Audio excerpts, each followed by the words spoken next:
बिस्मिल्लाहिर्रहमानिर्रहीम। अस्सलाम वालेकुम नाज़रीन, आप देख रहे हैं गुलिस्तान न्यूज़ पर प्रोग्राम स्पेशल रिपोर्ट। और स्पेशल रिपोर्ट लेकर मैं हूं आपका मेज़बान मीर हिलाल हांजुरी आपकी खिदमत में हाजिर। और कल शाम ही लद्दाख को लेकर यानी LAC को लेकर वज़ीर आज़म नरेंद्र मोदी का बयान आया। यानी पहले उन्होंने ऑल पार्टीज़ मीटिंग में शिरकत की और उसके बाद उन्होंने कौम से भी खिताब किया और उस दौरान उन्होंने कहा कि लद्दाख में कुछ हुआ ही नहीं। ख़ासतौर पर उन्होंने ये भी कहा कि कोई भी वहाँ पर चाइनी फ़ौज हिंदुस्तान की सरजमीन पर नहीं आया है और न ही अभी तक यहाँ पर कोई फ़ौज चाइनीज़ इस धरती पर है। ये वज़ीर आज़म का स्टेटमेंट था, लेकिन उसके फ़ौरन बाद ही हमने देखा कि इस पर रिएक्शन आना शुरू हो गया है।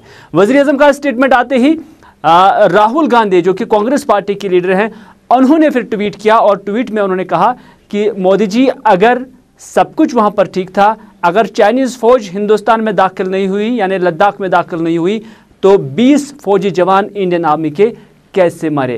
तो ये बात जो है एक सवाल की तरह फिर अब सोशल मीडिया पर गश्त करने लगी और इस पर अब ना ही कुछ सियासतदान बल्कि पब्लिक भी अब इस पर अपनी आवाज़ जो है मिलाने लगी हैं कि अगर सब कुछ ठीक था, मामूली एग्रेशन था, तो फिर 20 जवान कैसे जाम बहक हो गए हैं।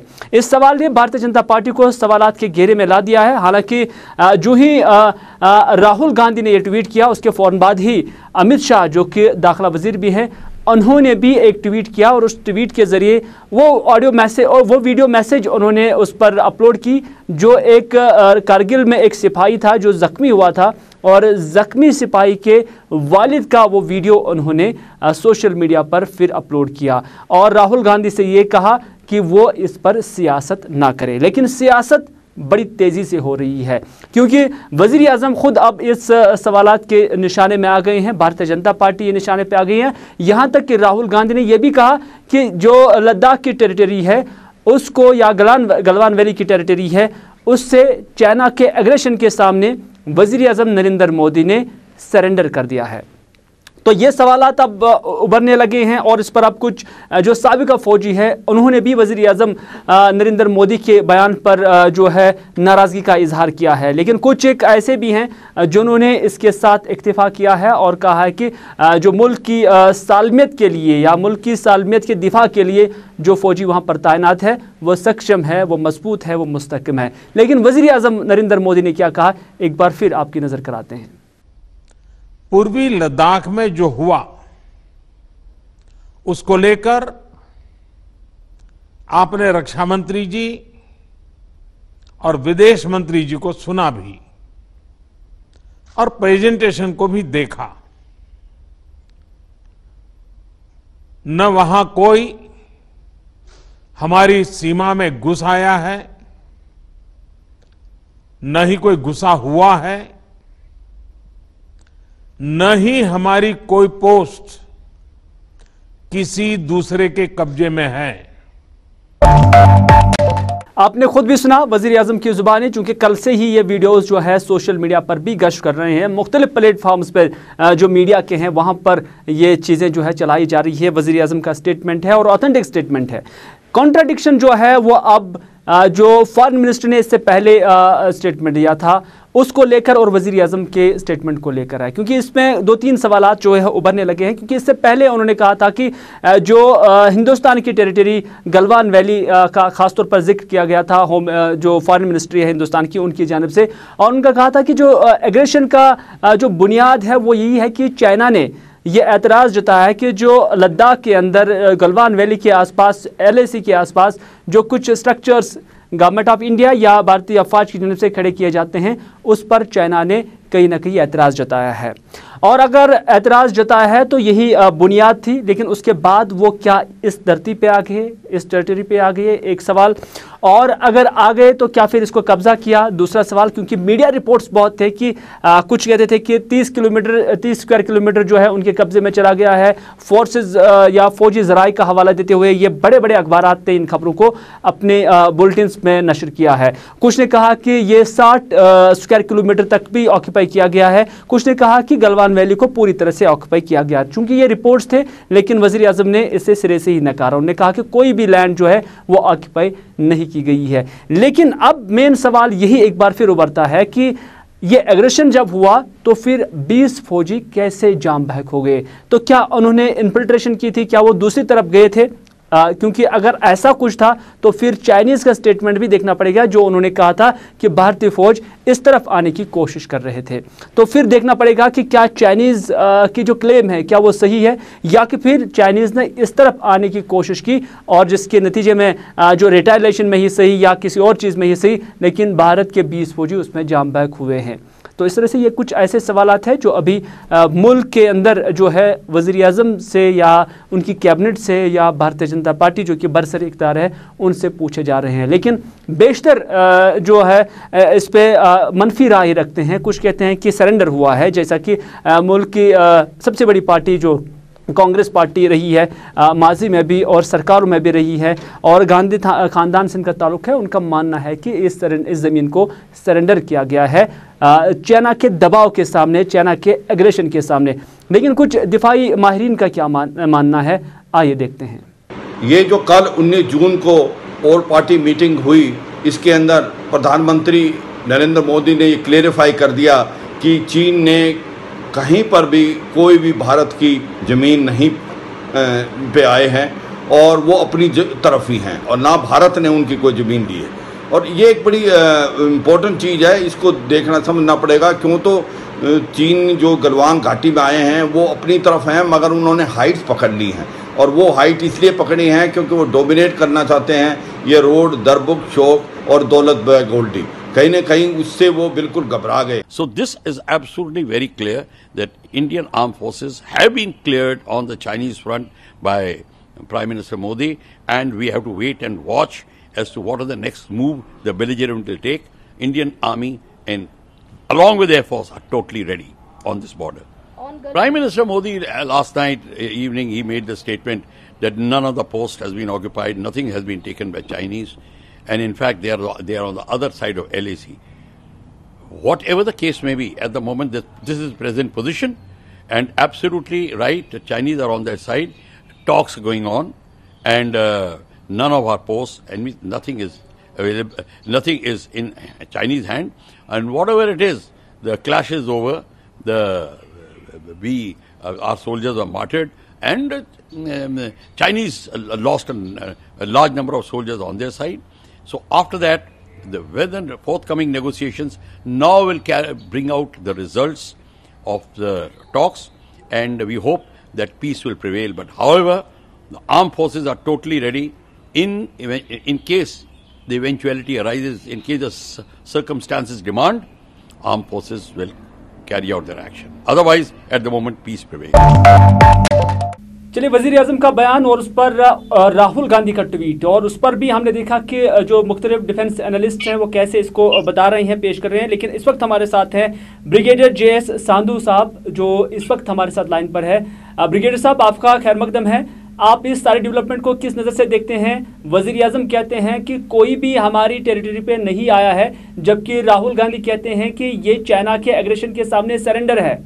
इस बयान को आप किस नज़र से देखते हैं? आपको आपका जो मेन मुद्दा उसमें आ रहा हूँ, इस दौड़ में हम ये नहीं है कि ये कल की बात नहीं है जी। हमने चाइना के साथ बराबरी करने के लिए 1947 से आज तक जी कोई कदम नहीं उठाया कि हम उसके बराबर हो सके या उससे ज्यादा हो सके जी। क्योंकि पहले हमारा स्ट्रेटेजिक फ्लेयर होता रहा। आपको 49, 50 अगर हमें ऑफर होता रहा सिक्योरिटी, यूएनओ सिक्योरिटी में आपको सीट जाती रही, आपको इंडियन ओशन में काफी जो आइलैंड्स है उनकी ऑफर होती रही, लेकिन आप पीस की बात करते रहे। आप चाहते रहे कि हमें आर्मी की जरूरत नहीं है, और जब उन्होंने अक्साई चिन एरिया के बीच में रोड बना ली और तब आपको पता ही नहीं था ये बनी है। जब उस समय पार्लियामेंट में क्वेश्चन हुआ तो लीडर ये बोलते हैं कि वहां तो ब्लेड ऑफ ग्रास भी नहीं उगता है, तो उसमें कोई फर्क नहीं पड़ता है उनको। जब इनके ऊपर प्रेशर पड़ा तो इन्होंने फिर अग्रेसिव पोस्चर लाया अपनी ओर से। जब मिलिट्री को कोई ना उनको वेपन दिए, ना उनको कोई हथियार दिए, और चीज कुछ भी नहीं उस समय, और बगैर मतलब के एक पॉलिटिको मिलिट्री वॉर 1962 की, जिसमें के पॉलिटिक्स ज्यादा थी और मिलिट्री पॉइंट कम था, और उन्होंने रिएक्ट किया। साधु साहब, क्या आपके जहन में भी ये सवाल आता है कि अगर चाइनीज फौज हिंदुस्तान की टेरिटरी पे दाखिल नहीं हुए और यहाँ पर किसी भी चीज पर या किसी भी पोस्ट पर कब्जा नहीं किया, फिर क्या आपके जहन में भी ये सवाल आता है कि 20 फौजी जाम बहक कैसे हुए? देखिए, ये जो 20 फौजी हुए ये बहुत नॉन मिलिट्री सिनेरियो है। जैसे किसने ये हुक्म दिया कि वेपन के बगैर उधर जाना है, और एक पुलिस किस्म का या दूसरे की तरह नॉन मिलिट्री टाइप जो आप करना चाहते हैं, मैं उसके बीच में नहीं जाना चाहूंगा। अगर ये दोनों देशों के जैसे फॉरेन मिनिस्टर्स या जो भी डिप्लोमैट्स है, जिस तरीके से बातचीत हो रही थी, फाइनली एनएसए ने या दूसरों ने स्ट्रेटेजिक तौर पे सोच के मिलिट्री को क्या हुक्म दिया, तो ये ऐसे आर्मी मैन वैसे कि ये non military type of operation था जो नहीं होना चाहिए। आपके पास वेपन है, वेपन के साथ बात होती है। पहले भी जब हुई है बात, वेपन के साथ एक दूसरे से हुई है, और चाइना को एक बार नहीं 62 के बाद 2 बार करारा लेसन बताया जा सकता है। जहां तक तो संधू साहब, एक सवाल जरूर जहन में उठता है, क्योंकि आप कहते हैं कि जिस एरिया में ये फौजी चले गए हैं वहां पर अगर सही तरीके से चाइनीज एग्रेशन का जवाब दिया जाता तो भारत की फौज सक्षम है। तो क्या फौज ने ये डिसीजन सही वक्त पर नहीं लिया, या फिर आप कहते हैं कि जो पीछे से गवर्नमेंट है हमारी, उनकी जानिब से उन्हें इजाजत नहीं दी गई होगी? देखो, इन कंट्रोवर्सीज में हम पढ़ना नहीं चाहेंगे, लेकिन हम ये कहना चाहेंगे जरूर कि समथिंग इज रॉन्ग समवेयर, जो शायद हमारे सामने नहीं आ रहा है, क्योंकि दुनिया में बहुत बातें हो रही है इसके ऊपर। कहीं सैटेलाइट से दिखा रहे हैं, कहीं इधर से दिखा रहे हैं, कहीं उधर से दिखा रहे हैं। कोई बोलते हैं अभी उनके पास PW है, कोई बोलते हैं उनके 50 बंदे मर गए हैं, लेकिन चाइना ने अभी तक कोई स्टेटमेंट नहीं दी है। कुछ ये भी बोल रहा है कि उन्होंने कोई अभी तक भी PW को फिर वो बोलते हैं उन्होंने को वापस भी कर रहे हैं। तो इन चीजों में पढ़ने का कुछ ओवरऑल ये है कि अगर इसी एरिया में फुल फ्लेश्ड वॉर अभी होता है, तो ऐसे मिलिट्री मैन मैं कह रहा हूं, हम चाइना को बहुत करारा जवाब दे सकते हैं। लेकिन ओवरऑल एस्केलेशन अगर आप सोचते हैं, क्योंकि हमारा जो पहले प्रेपरेशन था, thought process, strategic thought process, तो हमें 2.5 नेशन के साथ लड़ाई करने की योग्यता होनी चाहिए। और 2.5 का मतलब है एक चाइना, एक पाकिस्तान, उसके बाद जो फ्रिंज कंट्रीज है वो, और इंटरनल इंसर्जेंसी अगर हो सकती है। हमारा ओवरऑल एम ये लेके चल रहे हैं हम बहुत सालों से, लेकिन हम उसके ऊपर बात करते रहे हैं। ऑन ग्राउंड उसके ऊपर हम बहुत पीछे हैं। चलिए, क्योंकि उसके साथ बहुत शुक्रिया हमारे साथ बात करने के लिए, चूंकि आपके वैल्यूबल कमेंट्स थे जो आपने रिसेंट जो एक्टिविटीज़ या डेवलपमेंट्स चाइनीज़ बॉर्डर या और भारत के दरमियान जो बॉर्डर है उस पर हुई हैं, आपने उस पर अपने ख्यालात का इज़हार किया। आपका बहुत बहुत शुक्रिया। चले नाज़रीन, आप देख रहे हैं इस वक्त प्रोग्राम स्पेशल रिपोर्ट। मैं हूं आपका मेज़बान मीर हिलाल हांजुरी, और वज़ीर-ए-आज़म Narendra Modi, Rahul Gandhi, Leh Ladakh line of control China के बाद अब सीधे बात करते हैं कोरोना वायरस की, क्योंकि वर्ल्ड हेल्थ ऑर्गेनाइजेशन ने जो आज बयान जारी किया है उसमें उन्होंने पूरी दुनिया को चौंका दिया है। क्योंकि वर्ल्ड हेल्थ ऑर्गेनाइजेशन का मानना है कि अब कोविड पूरी दुनिया के अंदर उस लेवल पर पहुंचा है जिसे डेंजरस लेवल कहा जा सकता है। क्योंकि उन्होंने कहा है कि पिछले 24 घंटे के दौरान पूरी दुनिया में आज तक के सबसे ज़्यादा केसेस पॉजिटिव पाए गए हैं। यानी पिछले 24 घंटे के दौरान ही सिर्फ 1,50,000 केसेस पूरी दुनिया में पॉजिटिव पाए गए हैं। तो इस तरह से अभी तक जो टोटल तादाद है वो 87 लाख से ज़ायद हो गई है पूरी दुनिया के अंदर, और उसमें सबसे ज़्यादा जो है अभी अमेरिका सबसे नंबर फर्स्ट पे है, जहां पर सबसे ज़्यादा केसेस पॉजिटिव पाए गए हैं। लेकिन जब हम अमेरिका की बात करते हैं, ब्राज़ील दूसरे नंबर पर है, वहीं पर अगर इंडिया की भी बात करते हैं तो यहाँ पर भी 3,95,000 केसेस पॉजिटिव पाए गए हैं। और माहिरीन का मानना है कि हिंदुस्तान इसका बहुत बड़ा करियर बन सकता है, क्योंकि यहाँ आबादी जो है वो काफ़ी ज़्यादा है, हेल्थ इंफ्रास्ट्रक्चर उस लेवल का नहीं है जो बाकी कंट्रीज़ में है, और उसके साथ साथ इस वायरस को स्प्रेड करने के हवाले से जो रोकथाम होना चाहिए उसमें भी मुल्क स्तर पर हम देख रहे हैं कि कमज़ोरियाँ नज़र आ रही हैं। जब हम मुल्क स्तर की बात करते हैं तो कैजुअलिटीज़ भी हो रही हैं रोज़, जो है पॉजिटिव केसेस के साथ साथ अब मरने वालों की तादाद भी बढ़ रही है। और जम्मू कश्मीर के विज़ाविज़ भी अगर देखा जाए तो सुबह सुबह ही एक बुरी खबर मिली है कि एक और की मौत वाक़ा हुई है कोविड-19 के हवाले से। तो इस तरह से इसमें कोई भी रुकावट नज़र नहीं आ रही है। मुल्क स्तर पर देखा जाए तो 14,500 केसेस पिछले 24 घंटे के अंदर ही पॉजिटिव पाए गए हैं। तो इस तरह से यहाँ पर भी कोई रियायत कोरोना वायरस यहाँ इस मुल्क के तई नहीं बरत रहा है। वर्ल्ड हेल्थ ऑर्गेनाइजेशन ने जहां पूरी दुनिया को चौंका दिया है और मुत्तहरिक होने के लिए कहा है, वहीं पर हम देख रहे हैं कि लॉकडाउन को ईज किया जा रहा है। वर्ल्ड हेल्थ ऑर्गेनाइजेशन के सरबराह का क्या कहना है, एक प्रेस कॉन्फ्रेंस के दौरान उन्होंने क्या कहा, आइए आपकी नजर करते हैं। The pandemic is accelerating. More than 150,000 new cases of COVID-19 were reported to WHO yesterday, the most in a single day so far. Almost half of those cases were reported from the Americas, with large numbers also being reported from South Asia and the Middle East.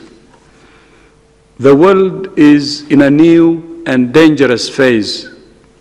Many people are understandably fed up with being at home. Countries are understandably eager to open up their societies and economies. But the virus is still spreading fast.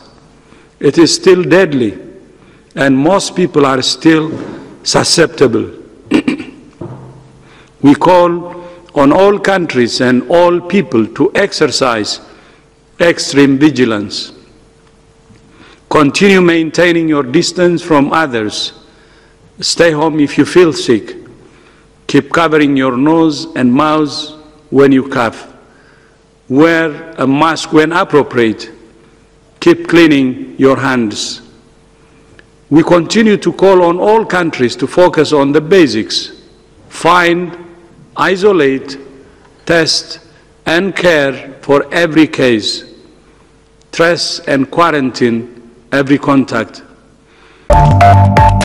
चलिए नाज़रीन, corona virus का कहर पूरी दुनिया में हम देख रहे हैं। वहीं पर अगर देखा जाए तो मरने वालों की तादाद भी लगातार बढ़ रही है। जैसा कि हमने इससे पहले ये जिक्र किया कि 4,62,715 अफराद की पूरी दुनिया में कोविड-19 के हवाले से मौत भी वाक़ा हुई। यानी ये वायरस बहुत ही डेंजरस था जिसकी वजह से ये कैजुअलिटीज़ हुई है। लेकिन जम्मू कश्मीर की बात करते हैं और कोविड के ऑफशूट्स और इसके साथ साथ जो रिलेटेड चीज़ें हैं उनके बारे में जिक्र करना बहुत ज़रूरी है, क्योंकि एक तरफ जहां वर्ल्ड हेल्थ ऑर्गेनाइजेशन पूरी दुनिया को डरा रही है, मुत्तहरिक कर रही है कि कोविड के खिलाफ जो आपने प्रिकॉशंस लेने हैं वो लीजिए, और उसके साथ साथ जो एहतियाती तदाबीर अपनाने हैं वो अपनाएं। इनफरादी स्तर पर, इज्तिमाई स्तर पर, गवर्नमेंट स्तर पर, कंट्री लेवल पर, स्टेट लेवल पर जो कुछ करना है वो कर लीजिए। लेकिन दूसरी जानिब हम देख रहे हैं कि रिस्ट्रिक्शंस को ईज़ किया जा रहा है। और आज भी हमने देखा कि श्रीनगर के अंदर जो ऑटो ड्राइवर्स हैं उन्हें तरबियत दी जा रही थी कि जनाब अब तो कोविड के खिलाफ तो लड़ना भी है लेकिन दुनिया भी चलानी है,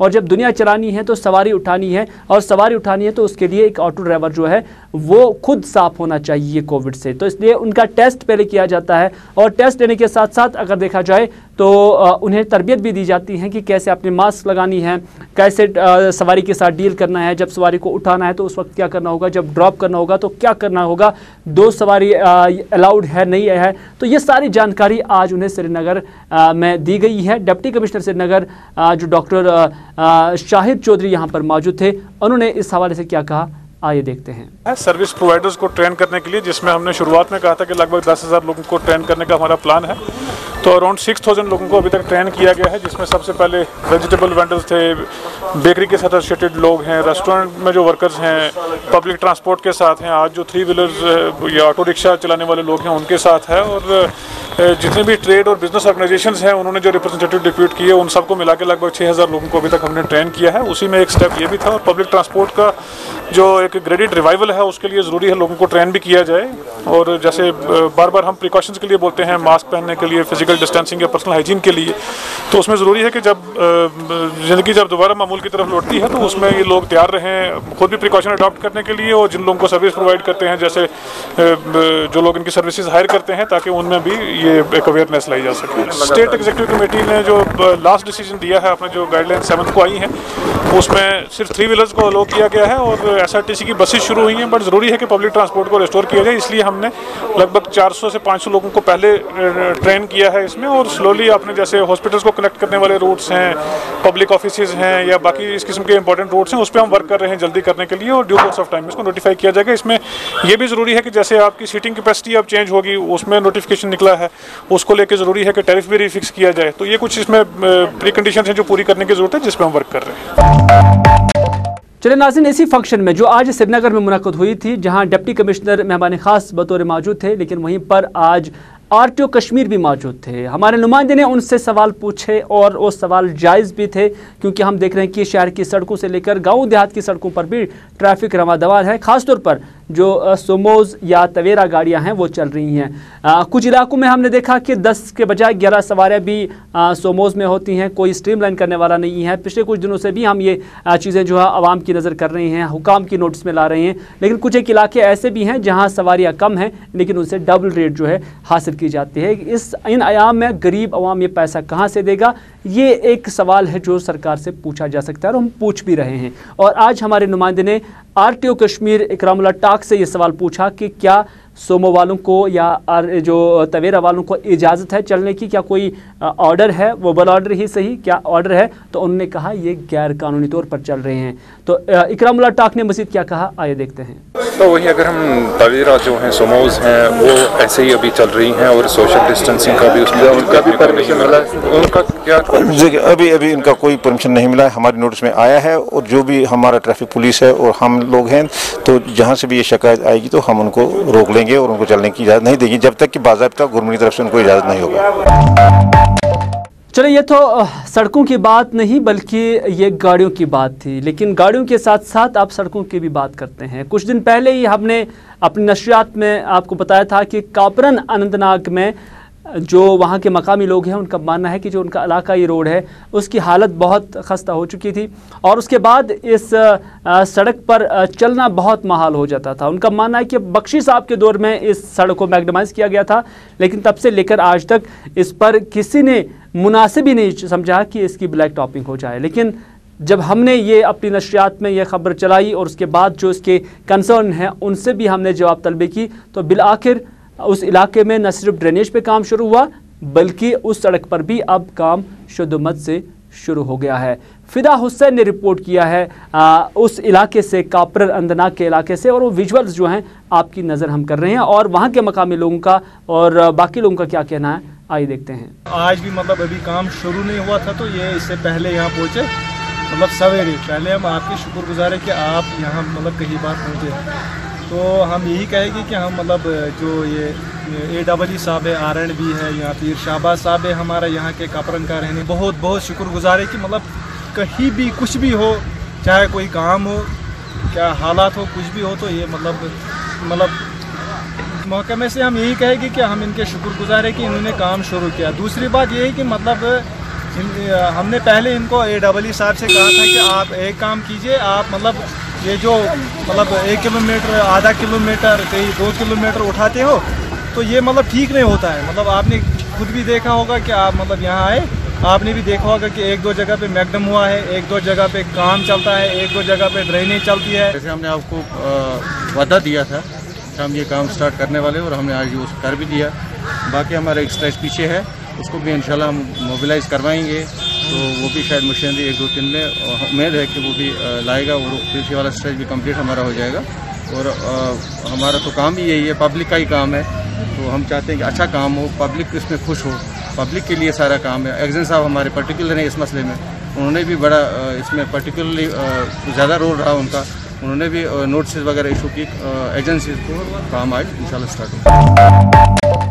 चलिए नाज़रीन, ये था आज का स्पेशल रिपोर्ट, जिसमें हमने मुख्तलिफ मौज़ूआत पर बात की। हमने कारगिल के हवाले से बात की, हमने लद्दाख के हवाले से बात की, हमने वज़ीर आज़म नरेंद्र मोदी के हवाले से बात की, हमने कापरन अनंतनाग के हवाले से बात की, हमने शहर श्रीनगर के हवाले से बात की। और मकसद हमारा यही है कि तमाम अपडेट्स के हवाले से आपको अपडेट किया जाए, और इसी कोशिश के साथ ही आज का ये प्रोग्राम जो है इख्तिताम पजीर हुआ चाहता है। अपने मेज़बान मीर हिलाल हांजुरी को दीजिए पूरी टीम के साथ इजाज़त, इस वादे के साथ कि अगर ज़िंदगी रही तो आपसे फिर होगी मुलाकात। तब तक के लिए खुदा हाफिज़, फ़ी अमानिल्लाह।